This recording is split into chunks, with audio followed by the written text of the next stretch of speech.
Bonjour. Bon, tout d'abord, merci beaucoup d'être là. On est vraiment super content que vous ayez répondu si nombreux à l'appel. Euh, donc, nous, aujourd'hui, on vous présente un sujet qui s'appelle Évaluer l'expérience client numérique. On va vous parler un petit peu de l'expérience qu'on a, ce qu'on a rencontré comme défis principaux dans les mandats, les gros dangers qu'il y a, puis les façons de les contourner, ce qui fait en sorte que on va dire les projets sont des succès. Jean-Michel, moi je suis programmeur de formation, j'ai fait beaucoup de produits, de logiciels dans diverses entreprises, c'est mon expertise. Laure Gabriel, donc une maîtrise en expérience utilisateur à l'Université Laval, a fait beaucoup de mandats dans le domaine, puis elle est derrière les soirées UX à Québec aussi, donc puis l'organisation des journées. On a fondé en 2011 une entreprise qui s'appelle UXCO, où est-ce qu'on accompagne les organisations à faire face aux défis d'innovation, aux défis d'expérience client, parce qu'aujourd'hui la concurrence elle est mondiale. Ça, il ne faut pas se le cacher. Nos concurrents, ils viennent de partout dans le monde. On compétitionne avec Uber parce que Uber, l'application, elle est extraordinaire. Donc, tout le monde veut que l'application que l'entreprise développe soit aussi bonne que celle de Uber. Donc, ne serait-ce que dans la perception, la compétition, elle est mondiale. Puis, on est spécialisé en expérience utilisateur, en expérience client, puis en innovation. Tout ça a en commun l'implication de l'utilisateur, au final, dans les démarches qu'on fait, comme on a parlé ce matin. Puis, on a travaillé avec beaucoup d'entreprises.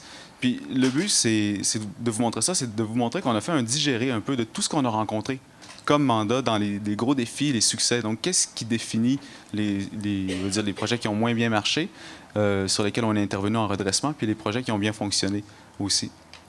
Donc, Luc disait tout à l'heure que le marché a évolué. Ça, c'est vrai, je veux dire, on part de loin, on vient de vraiment loin. Et avant, il n'y avait rien, les entreprises se sont équipées, bon, mal ou bien, ça dépend. Puis le web, qui est arrivé peut-être plus dans les années 2000, ça a vraiment tout changé encore une fois. Puis le constat qu'on fait, c'est qu'on est arrivé dans une phase de maturité aujourd'hui où est-ce que les organisations sont équipées. Souvent, ils ont des logiciels, ils ont des choses en place, ils ont des produits, ils ont des sites web. Donc, les trucs sont déjà un peu en place. Il y a eu des gros investissements, que ça soit des succès ou des échecs, ça dépend. Donc, il y a des projets qui ont bien fonctionné, des projets qui n'ont pas fonctionné. Les entreprises en ont tiré des apprentissages. Puis ça a mené, entre autres, à l'adoption des méthodes agiles de développement qui font en sorte qu'on travaille de façon plus itérative. On teste un petit peu au fur et à mesure. On s'assure que le projet est viable un peu tout le long du développement du projet. Ce qui est super bien, ce qui fait en sorte qu'on a réduit peut-être les délais puis les coûts des projets, on rentre mieux dans les estimés. Mais faire quelque chose d'inutile de manière agile, ça reste une perte de temps. Donc ça, c'est un constat qu'on a. Puis, bon, l'informatisation aujourd'hui est encore nécessaire, même il faut s'informatiser encore plus, parce que la concurrence, elle est mondiale. Les gros joueurs sont hyper informatisés. Donc, avec tout ce qu'on a fait comme investissement, tout ce que les entreprises ont fait comme projet, comme logiciel, repartir de zéro, c'est vraiment pas une option. Il y a trop d'argent, il y a trop de choses en place, il y a trop de vécu, il y a trop d'existants. Puis c'est une bonne chose, parce que quand on part un nouveau projet ou quand on continue, il faut tester l'existant, il faut prendre l'existant en compte, il faut prendre les processus en place, il faut prendre les humains en place, il faut prendre comment ils travaillent, il faut toujours analyser l'existant. Puis c'est un peu ce qu'on a vu à date, c'est un thème, je pense, récurrent en dessous de l'expérience client en général. Ça, c'est la loi de Gall qui dit que c'est impossible de concevoir un système complexe de zéro. Un système complexe est invariablement un ensemble de systèmes simples qui ont évolué ensemble pour devenir un système complexe. Donc, si demain, on veut reproduire le cerveau humain, on ne part pas de zéro à cerveau humain. On va faire plein d'étapes, plein de systèmes, plein de sous-systèmes qui, éventuellement, vont devenir un système complexe. Mais créer quelque chose de complexe est voué à l'échec. Donc, on travaille beaucoup en système, en sous-système, en évolution, puis on le voit avec l'exemple de Facebook. Combien de personnes ici ont eu à réapprendre Facebook à un moment, à suivre une formation Facebook pour utiliser la nouvelle version de Facebook? Donc ça, en général, ça n'arrive pas, à moins que vous soyez trop timide pour lever la main. Mais en général, ça n'arrive pas parce que c'est un processus d'évolution constant. Donc Facebook change, il avance. Des fois, ils ont des mises à jour un peu plus majeures. Donc là, les gens, bon, ça chiale pendant une semaine, ça crée des groupes de pression, tout ça. Puis après une semaine, ben, tout le monde est habitué parce qu'il y a quand même une petite résistance au changement. Mais le fait de faire des micro-changements tout le temps, à travers le temps, fait en sorte que le changement, il est gérable, il est tolérable, puis qu'on est capable d'apprendre au fur et à mesure de façon naturelle. La courbe d'apprentissage, elle est vraiment faible. Donc, plutôt que de jeter le pont par terre, le détruire, puis d'en construire un autre parce qu'on doit le repeinturer, ben prenons plutôt le temps de le repeinturer, de l'entretenir au fur et à mesure, de le faire évoluer, de le faire vivre dans le temps. Donc, c'est un parallèle un peu étrange, mais c'est un peu ce qu'on fait des fois avec les projets informatiques. Il faut refaire le site web, on jette tout, on arrache tout, on recommence from scratch, on paye 60 000 $ à une firme pour développer un site web. C'est pas rentable. Il faut avoir une vision dans le temps de l'évolution qu'on veut. c'est un peu comme des escaliers. Donc, on monte un premier set de marches, éventuellement, on arrive sur un plateau. Puis là, bon, ben, le projet, il vit, on maintient un peu. Après, bon, on dit, on veut mettre encore d'autres étapes. Ce qui est intéressant avec ces marches-là en particulier, c'est les marches d'Odessa en Ukraine, c'est que quand on est en bas, on voit juste les marches, on ne voit pas les paliers. Puis quand on est en haut, on voit juste les paliers, comme si c'était le prolongement de la rue. Donc, ça peut avoir l'air de ça aussi, un projet informatique. Donc, au-devant, ça a l'air d'une montagne, puis après coup, on dit, bon, ben écoute, ça fait 20 ans que ça roule, c'est vraiment super. Puis quand on regarde le projet, la vie du projet sur le côté, on voit que c'est vraiment une évolution, un projet. Donc, il y a des étapes, on commence, on avance, éventuellement on atteint un plateau, c'est en ligne, on a des idées, on fait des améliorations, on fait une boucle, puis ainsi de suite, ça finit jamais. Un produit, un site web, un logiciel, un service, un site transactionnel, c'est vivant. Donc, il faut toujours rester au-devant. Puis, à la base, lancer un projet, la chose la plus importante, c'est vraiment établir la stratégie, établir qu'est-ce qu'on veut que ça fasse. Il y a beaucoup d'entreprises qu'on a vues, de gens qui lancent un projet sans avoir vraiment les attentes très claires. Donc, on veut un nouveau site web. Oui, mais pourquoi? Qu'est-ce qu'il y a l'ancien? C'est quoi le but du nouveau? C'est la conversion? C'est donner des meilleures informations? C'est aller chercher des sign-up, aller chercher des leads? C'est quoi l'objectif premier? Donc, ça, c'est vraiment super important. Puis, comment on définit le succès d'un projet informatique? Ce serait quoi les critères que vous utiliseriez pour définir le succès d'un projet? Peut-être les délais, les coûts. Donc, il faut que ça rentre dans le temps. Il faut que ça fasse ce que c'est supposé faire. Mais à mon sens, c'est toutes des bonnes réponses, mais il y a un critère qu'on oublie souvent qui est l'adoption. Donc, si les personnes pour qui on a fait le système ou le service ou le produit ou le site ne l'utilisent pas, ben c'est un échec. Donc, peu importe que ça a été fait dans les temps, dans le budget, même moitié moins cher, si ça ne sert à rien, on a quand même perdu de l'argent. Ça, c'est pas quelque chose qu'on souhaite.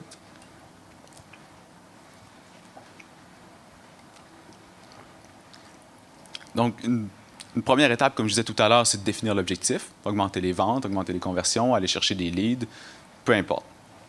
Puis, bien définir les clientèles aussi. Il y a plusieurs types de clientèle, comme tantôt on parlait d'expérience employée. Mais l'employé est une clientèle. L'employé est un type de client de l'entreprise, c'est un client interne, mais c'est un employé, c'est un client au type par rapport au RH. C'est un client aussi par rapport à l'utilisation des produits informatiques, à l'utilisation des logiciels. Donc, si on construit un logiciel ou un site ou un intranet pour nos employés, ça n'aura pas nécessairement le même look, le même fil, puis le même fini, la même productivité qu'un logiciel, qu'un site web externe. Donc, les entreprises, que ce soit du grand public, du B2B, du B2C ou même à l'interne, ça va être différent, la façon d'approcher le projet. Donc, l'important dans tout ça, pour atteindre les objectifs, c'est de bien définir la vision. Quand la vision elle est en place, quand on sait ce qu'on veut faire, quand on sait où est-ce qu'on s'en va, là, on a mis la table, puis on est capable de bien travailler, puis d'avancer. Donc ça, c'est vraiment dans le but de bien comprendre pour bien impliquer la clientèle, puis impliquer la bonne clientèle. Si on implique la bonne clientèle, on va éventuellement trouver vraiment ses besoins, puis être capable de leur répondre. Puis, j'ai passé la parole à Laure Gabriel qui va nous parler un petit peu de dangers qu'on a identifiés dans certains projets pour, justement, pouvoir les éviter. Attention au fil. Donc oui, juste une petite précision, tout ce qu'on parle, tous les dangers, les succès, tout ça qu'on va voir, ce sont pratiquement en fait, à 95% que des cas vécus. Donc en fait, les premiers dangers à éviter, c'est tout ce qui est une vision mal définie. Je vais le répéter peut-être plusieurs fois, que ce sont à chaque fois des cas vécus avec des clients. Donc c'est vraiment l'important, c'est vraiment d'avoir une vision claire. Où est-ce qu'on s'enligne? C'est quoi l'utilisateur? Est-ce qu'on a une bonne compréhension de qu'est-ce qui se passe? Puis on voit dans les dernières années aussi popper aussi une couple d'agences qui veulent pousser leur vision à travers, donc une vision qui n'est pas très, très claire. Donc là, l'agence, alors que son rôle, c'est juste de prendre, en fait, de dire au client, bon, ben voici ton épicerie, ta liste d'épicerie, voici ce qu'on va faire. Le projet n'est pas assez bien défini en amont, donc l'agence va essayer de pousser sa vision. Que ce soit consciemment ou inconsciemment, là, on n'accuse personne, évidemment. Et après ça, donc, il peut y avoir quelques petits problèmes d'adoption à la fin, voire même un système de gestion qui est complètement fait à l'envers. Donc c'est ça. Il y a aussi le fait qu'il y a des impacts aussi très très très négatifs. S'il n'y a pas d'adoption, le projet il a été réalisé, mais comme il est inutilisable, ça a été 500 000, 1 million brûlés. Un autre danger aussi, c'est les modèles d'affaires. Les modèles d'affaires, plus ils sont complexes, plus après le résultat va être complexe.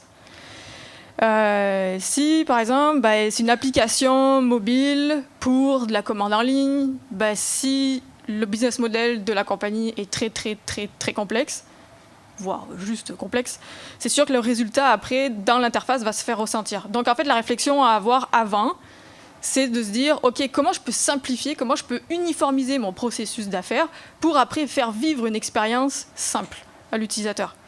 Parce que si cette partie-là de réflexion n'est pas faite avant, ça va être très compliqué après d'impliquer son utilisateur pour lui dire ok, on fait les tests, on t'a fait une app, etc. Ça va être très compliqué après de le convertir. Parce que là, à ce niveau-là, on peut parler de conversion et d'adoption. Dépendamment des secteurs, ça peut être dans le e-commerce, ça peut être aussi chez les employés, dans le B2C, etc. Il y a quelque chose qui m'embête beaucoup ces derniers temps, j'ai l'impression, ça c'est de façon généralisée, que notre société gère toujours l'exception. On a fait des mandats avec le gouvernement qui est, oui, spécialiste dans la gestion d'exception. Les banques, malheureusement, font ça aussi. Les assurances aussi. Mais c'est parce que c'est des problématiques qui sont très complexes parce que c'est un pôle de population qui est très, très, très diversifié. Donc on pense toujours à adresser tout le monde, mais à gérer la fraude, puis à gérer peut-être la transition de papier qui ne va pas se faire à quelle personne. Donc, idéalement, vous ne gérez pas l'exception. Vous verrez plus tard, quand les bugs arriveront, c'est là où il faut être très réactif. Donc, toujours écouter sa clientèle, toujours avoir des métriques sur les applications, sur les sites web, sur en fait tout ce qui est numérique, parce qu'aujourd'hui, on peut vraiment avoir de très très bonnes données pour aller justement prendre cette donnée-là, puis après pouvoir la traiter. Tous les secteurs aussi peuvent être particuliers. Tous les secteurs ont leurs particularités, mais il y a toujours une banque va toujours avoir un pôle d'utilisateurs très ciblé, le gouvernement aussi. Après, quand on parle de B2C, vous pouvez pas dire à votre clientèle, oh ben moi ma clientèle elle est entre 25 ans, femme, puis 65 ans. On s'entend que sur une femme ou un homme, peu importe, il y a pas mal de tout qui se passe là-dedans. Avoir des enfants, finir ses études, être sur le marché du travail. En 5 ans, à peu près, grosso modo, c'est des loops de 3, 4, 5 ans pour les personnes. Tous les intérêts changent. On peut avoir aussi des glissements de comportement sur les téléphones. Aujourd'hui, on prendrait les téléphones, on remonterait dans le temps. Peut-être que les gens, ils n'arriveraient pas à s'en servir. C'est parce qu'il y a un glissement de comportement. Donc tout ça, c'est très important à avoir. Un autre danger, c'est mal connaître son client, son end-user. L'an passé, on a fait une conférence à Gilles Tour, et là, on nous disait, ouais, mais l'utilisateur, c'est le product owner. Non, le product owner, c'est fait partie des utilisateurs dans la chaîne de production, mais le end-user, c'est l'employé qui va se servir des interfaces, de l'intranet, de l'extranet, des consoles. Ça va être... en B2C, ça va être celui qui va achever la commande, qui va commander, c'est ça le end user. Donc ça, c'est super important de comprendre c'est quoi qui se passe dans sa tête, c'est quoi son comportement, c'est quoi son rythme. Est-ce que vous allez pouvoir lui pousser de l'information? Est-ce qu'on va pouvoir en récupérer? Quel comportement il va avoir? À quel moment il va cliquer? Est-ce que c'est de la commande en ligne? Est-ce que ça va être sur tablette parce qu'à la fin de la journée, les enfants sont couchés, le bain est pris, tout ça, hop, je me mets dans mon canapé, puis là, je commence à faire... à checker mon infolettre, puis à commencer à regarder c'est quoi que ça me prend pour faire mes commandes en ligne. Donc c'est toujours un contexte. Qu'est-ce qui se passe entre les deux oreilles des utilisateurs? Ça, là, on peut le faire juste en allant voir l'utilisateur final, puis en lui posant des questions. Et oui, en mettant toujours un genre de tracking pour ces utilisateurs, c'est-à-dire que Google Analytics, c'est bien, c'est la base, mais il y a beaucoup, beaucoup d'autres outils qui sont spécifiques à chaque domaine, à chaque utilisation.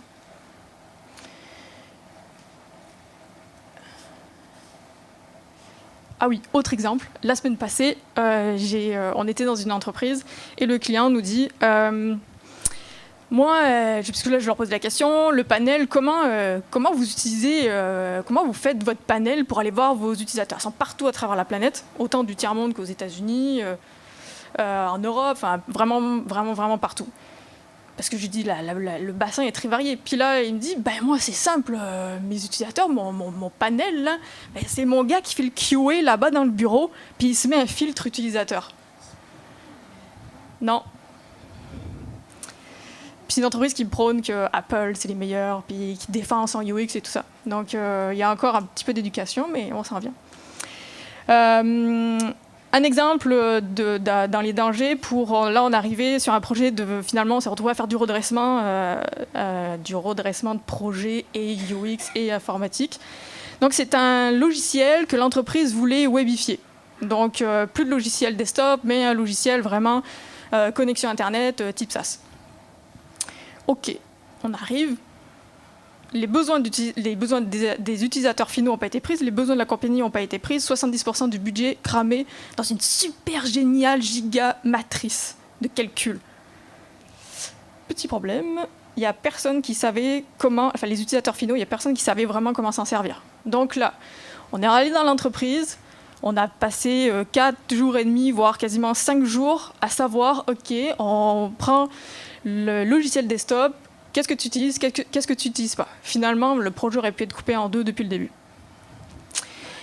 Donc le fait d'aller voir ces utilisateurs utiliser le logiciel desktop, après de repartir à la planche à dessin, dire ok, on va prendre telle fonctionnalité, on va les mettre à telle place, parce qu'il ne faut pas trop les perturber quand on a une courbe d'apprentissage de 0. C'est-à-dire, on implante un nouveau système, aucune courbe d'apprentissage possible, c'est-à-dire 0 minutes par jour pour apprendre. Les téléphones entrent à peu près aux 2 minutes. Le temps de rentrer l'information, ça leur prend, faut pas que ça leur prenne plus de 15 secondes.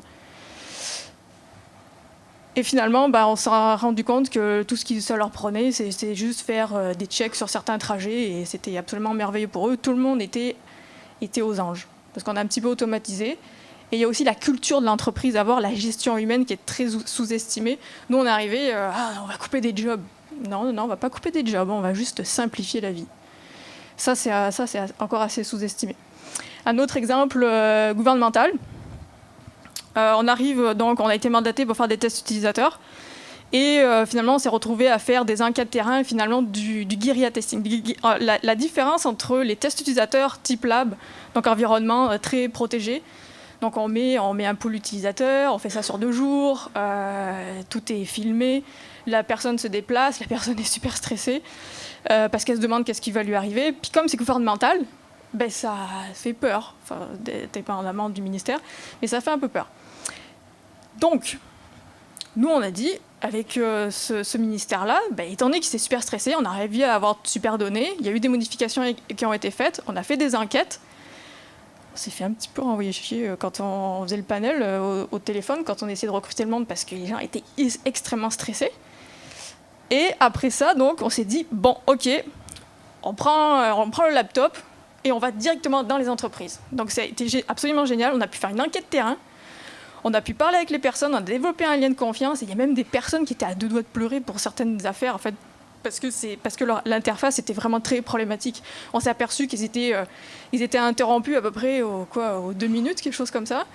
Alors, on était dans une pompe à essence.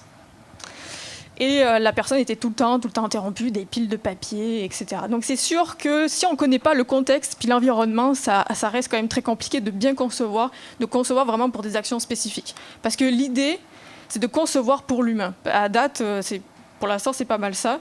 Oui, la robotique arrive et tout ça, et ça, je suis tout à fait d'accord avec ce que Olivier dit. Mais pour l'instant, il y a quand même des interfaces, parce que c'est nécessaire. C'est nécessaire d'interagir avec les systèmes. On va décortiquer aussi les succès. Donc, en fait, le succès, c'est prendre l'existant puis de comprendre vraiment correctement les interactions, qu'est-ce qui se passe, de quoi les gens ont besoin. On ne peut pas vraiment réinventer la roue à ce moment-là quand la courbe d'apprentissage est très faible.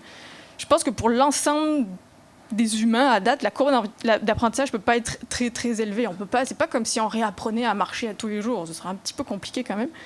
On s'entend. Donc, il faut vraiment mettre beaucoup d'emphase sur l'analyse, l'évaluation puis le benchmark. L'évaluation, c'est regarder les interfaces, comment elles fonctionnent, d'un point de vue utilisateur, mais d'un point de vue aussi pour l'entreprise. Où est-ce qu'elle veut s'en aller? L'entreprise, moi j'appelle ça la dictature participative. Donc la dictature participative, c'est simple, c'est l'entreprise sait où est-ce qu'elle s'en va. L'utilisateur, de temps en temps, il a raison, de temps en temps, il a tort parce qu'il n'a pas compris, parce qu'il ne sait pas ce que l'entreprise veut s'en aller. Donc à la fin, vous choisissez toujours. Le tout, c'est que vous avez suffisamment de données pour prendre les bonnes décisions.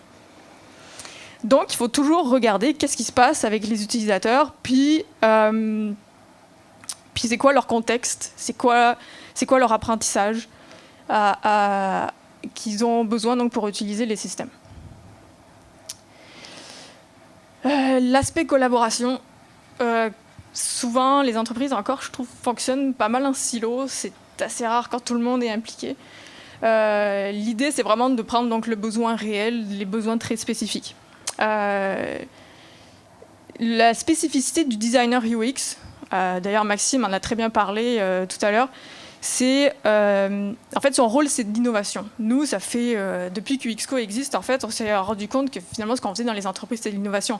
On va parler avec l'utilisateur, on va parler avec la compagnie, puis ok de quoi tu as besoin, ok tu sais pas trop mais on va définir cette partie là.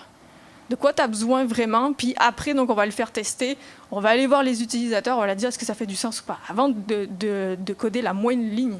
Parce qu'après ça c'est un peu plus compliqué comme on a pu voir, on dépense beaucoup de budget pour pas grand chose. Ça peut arriver. Donc l'idée, c'est vraiment de s'exposer auprès de ses utilisateurs. Je ne vous cacherai pas que des fois, là, on va voir les utilisateurs, puis là, même moi, là, j'ai mal au ventre avec la compagnie, avec notre client, parce que ça ne marche pas, ou on s'est trompé, ou là, on peut réaligner. Puis à la fin, ça finit par marcher. Parce qu'on allait voir les utilisateurs. Puis la marge d'erreur est rendue extrêmement faible. Ça peut être très confrontant des fois. Des fois, même les utilisateurs, ils veulent absolument pas nous parler. On a fait des enquêtes terrain dans un magasin et les gens, ils voulaient pas nous parler. Ils voulaient pas nous dire s'ils étaient juste abonnés à l'infolettre ou à la page Facebook de la fin de même. Sur le coup, on n'a pas su pourquoi. Puis après, en regardant un petit peu le bassin de clientèle, on a dit peut-être qu'ils ont juste peur de se faire vendre d'autres affaires.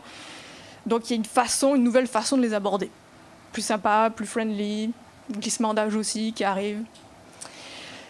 Je reprends encore la citation de Jacob Nielsen, qui reste encore très très vrai aujourd'hui.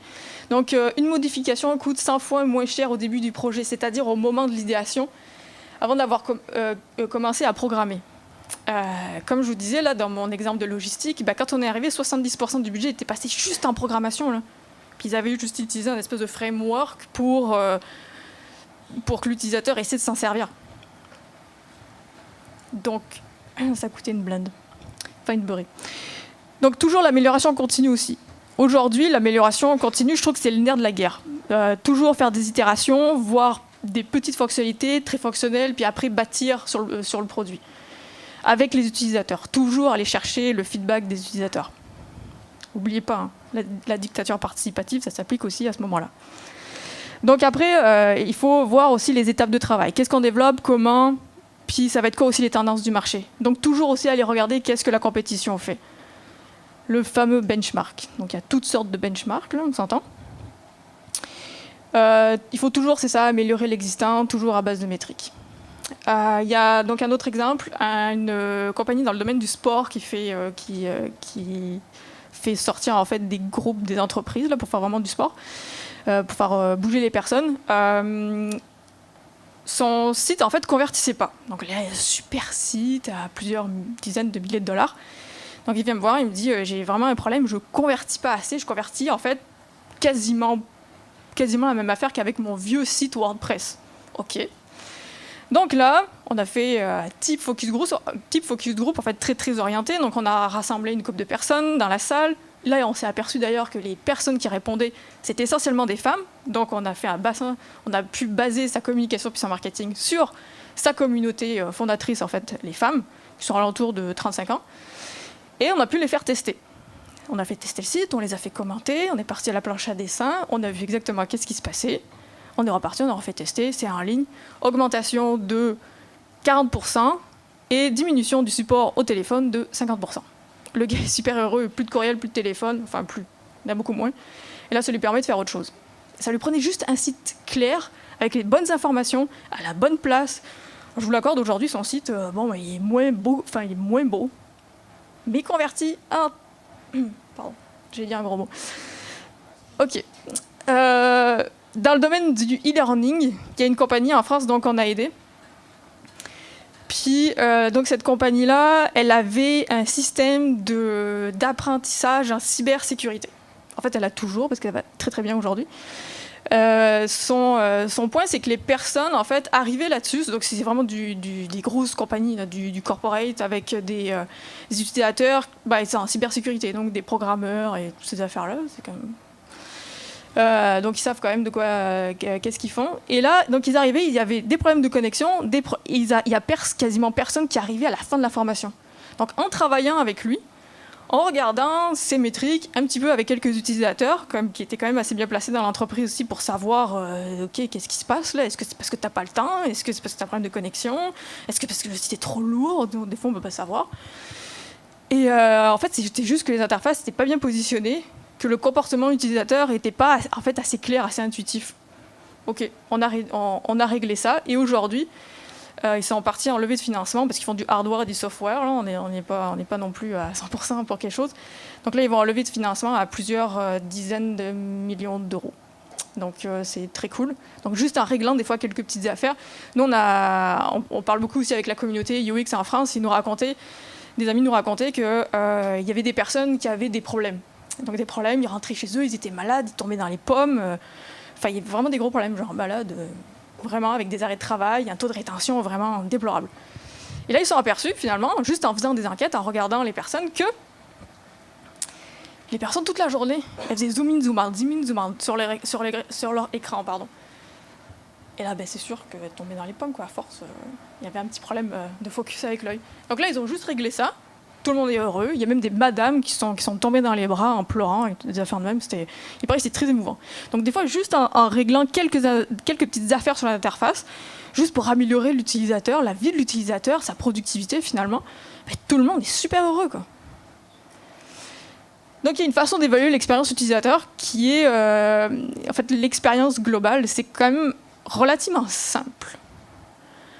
Pour les fondamentaux, c'est quand même très simple. Donc c'est faire des enquêtes terrain. Moi, je suis contre les focus group.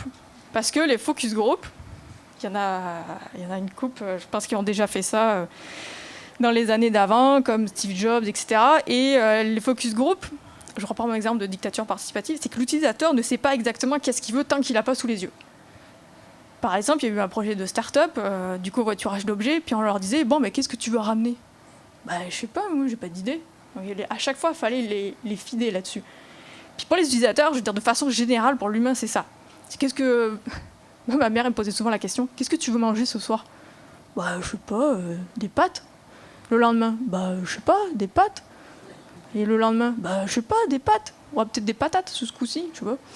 Donc l'utilisateur sait pas, puis même pour les besoins fondamentaux, on le sait pas non plus, là. Donc faut pas penser que l'utilisateur va pouvoir, comme ça, à brûle-pourpoint, nous dire « Ok, go, moi je veux une app qui va faire telle affaire. » On va avoir des fonctionnalités qui vont se splitter puis avec des petites paillettes.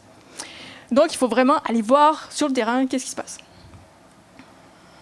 Ah oui, dans mon exemple de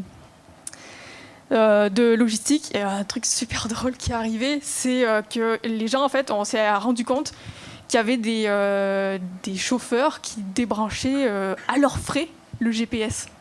C'est quand même malade, et ça, on ne pouvait pas le savoir avant. Donc, à leurs frais, ils débranchaient le GPS et ils débranchaient le régulateur de vitesse. Et puis, on a su pourquoi. C'est parce qu'ils ne voulaient pas être traqués, parce qu'ils pensaient que le système informatique, en fait, les biaisait eux-mêmes. Donc, en fait, c'est avec comme par rapport. Donc, mauvaise communication. Puis, malheureusement, une fois de plus, c'est la gestion humaine qui est souvent sous-estimée. On fait les outils pour un type de clientèle pour certaines personnes. C'est super important. L'évaluation experte. L'évaluation experte, en fait, ce sont des grilles ergonomiques qui peuvent être utilisées. Ce n'est jamais de l'opinion. C'est des critères qui sont utilisés depuis les 20-30 dernières années à peu près, autant par Jacob Nielsen, donc la citation, ou par Christian Bastien. Donc ce sont des chercheurs à l'université. Ça s'applique autant pour une refonte partielle qu'une refonte aussi, ça peut être comme from scratch, parce qu'il y a toujours une idée à la base. Il faut toujours repartir un peu de l'existant pour dire, OK, pourquoi il y a eu telle décision, qu'est-ce qui se passe mal. Donc d'un point de vue utilisabilité, qu'est-ce qui va pas, qu'est-ce qui va pas. Puis après, d'un point de vue expérience utilisateur, c'est quoi les manques? Qu'est-ce qui pourrait être ajouté? Si par exemple, vous avez un site transactionnel, puis il manque le panier d'achat, ça va être de l'expérience utilisateur. Donc ça va être un manque. Donc ce sont des fois des petits détails où on n'y pense pas, donc toujours faire un review, c'est super bon. Les fameux tests utilisateurs, moi je ne les fais jamais tout à fait au début du projet. Rodolphe cet après-midi pourra vous en parler, je ne sais pas où il est Rodolphe. Moi je les fais toujours en complément de plusieurs affaires. Je trouve que c'est vraiment un thinking complet avec l'entreprise à faire, à savoir ok, c'est quoi tes attentes, qu'est-ce que tu veux. Souvent, les tests utilisateurs sont très bien couplés justement avec l'évaluation experte. On fait une première évaluation, on voit, on dégraisse un peu c'est quoi les grosses problématiques, après on part en test. Parce que souvent, les tests, c'est quand même très très cher. Là. En tout cas, en présentiel, là, en lab, ça peut aller entre 15 000 et 25 000. Là, ça douille un peu.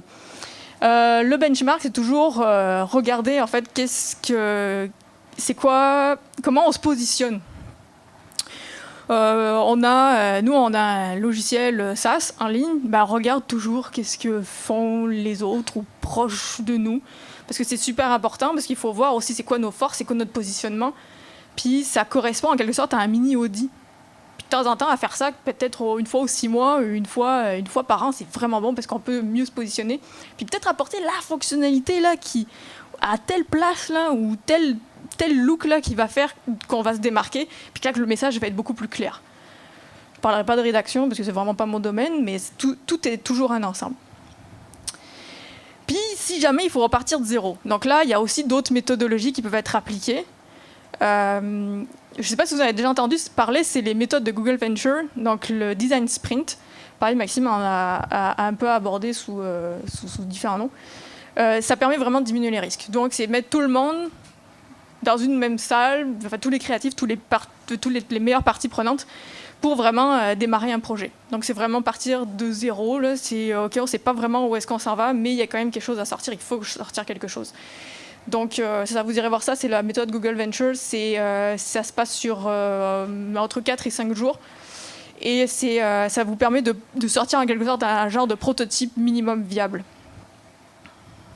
Mais n'oubliez pas d'aller quand même tester auprès de vos utilisateurs tout le temps. Ça permet en fait d'avoir un prototype. Oh, ça c'est à toi. Là, c'est vraiment bien le design sprint. Ça fait un genre de melting pot de plusieurs méthodes de conception et d'évaluation dont on a parlé aujourd'hui. Donc, c'est séparé sur plusieurs journées, ce qui fait en sorte qu'au début, on part avec une idée qui est un peu loufoque ou pas, qu'on veut voir si ça va fonctionner ou s'il y a un risque ou pas. Puis à la fin de la semaine, on sait beaucoup plus où est-ce qu'on s'enligne. On sait comment on va aborder le sujet, on sait comment on le ferait s'il fallait le réaliser. On l'a testé un petit peu, on a parlé aux différents intervenants, à des clients potentiels. Donc ça permet vraiment de débroussailler assez rapidement. Ça fait pour des petits... ça peut faire pour des fonctionnalités, pour peut-être des fois des endroits où on ne sait pas où s'en aller. C'est sûr que pour les projets plus gros, une semaine, c'est pas assez pour éliminer le risque au complet. Donc, en bout de ligne, l'expérience utilisateur, avec ce qu'on a vu ce matin, l'expérience client, le fait d'impliquer les employés, les gens vraiment dans la construction, dans la conception de ce qu'on fait, c'est vraiment une stratégie. C'est pas quelque chose qu'on peut greffer à la fin. On peut pas arriver avec des interfaces et dire maintenant mets de l'expérience utilisateur là-dessus, mets de l'expérience client là-dessus.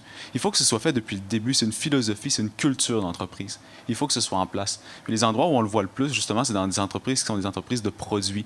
Donc un petit peu comme Apple, Uber, ce genre de choses-là. Ils vendent des choses qui sont vraiment greffées sur l'expérience utilisateur. Ça fait partie du cœur de l'entreprise. Puis c'est ce qui fait qu'ils révolutionnent le marché aujourd'hui. Donc, on pense vraiment que la prise en compte, puis c'est pour ça qu'on fait cette journée-là, que la prise en compte des besoins des utilisateurs, c'est la clé de la réussite d'un projet. Puis le fait d'être en constant contact avec la clientèle, toujours, amène nécessairement à se réinventer puis à innover. Donc, on se lève pas un matin en surprise totale en disant « mais là, tous nos clients trouvent qu'on est plus cool, ça fait 10 ans qu'on ne les a pas parlé, il faut trouver pourquoi. » Parce que là, on les a impliqués toujours, on a toujours fait le suivi avec eux, on a toujours parlé avec eux. Donc, on sait ce qu'ils pensent, on a suivi l'évolution, on l'a vu arriver au fur et à mesure. C'est pas une mauvaise surprise, c'est pas un lendemain de veille. Donc, Ça fait le tour de ce qu'on voulait vous communiquer aujourd'hui, un peu la base, comment mettre la base pour avoir un projet solide en expérience utilisateur, des bons coups puis des moins bons coups qu'on a vus sur le marché, puis quelques méthodes rapides qu'on peut utiliser pour évaluer l'expérience sur un site. Donc, les tests, super important.